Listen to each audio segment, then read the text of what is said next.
Assalomu alaykum, Beruni beton quyish obunachilari. Mana bizlar yana bir ishimizni bitirdik. Bu yerda ishimiz Davlat Murat akamning uyini isteyishisi bo'ldi. O'tgan yil bu joyni ishlab berdik Davlat Murat akamning. Bu yerdagi ishimiz 278 kvadrat isteyishki bo'ldi. 56 metr borduri bo'ldi. Ketgan masalliqlar, taşımız, şibimiz bir çakman, bir kamaz ketdi. Çaka bo'lsa bir çakman ketdi. Bir çakmandan sal ko'proq.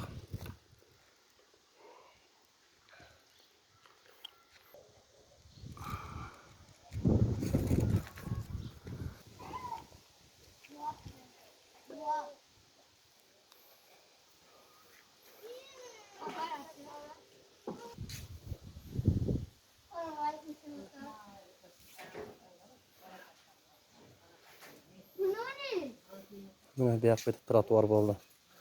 Bu yerga o'rtalib urmadik. Bu yerga chizib qo'ydik. Xir-xir etib. Qishda taymas uchun.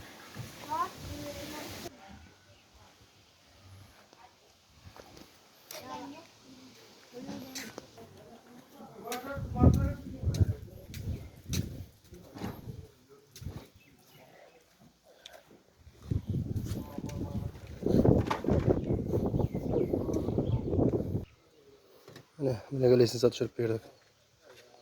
Kim shunday istehaj qidirajaq bo'lsa bemalol Beruni beton quyish xizmatini bog'lanaverasizlar. Nomer qoldiramiz.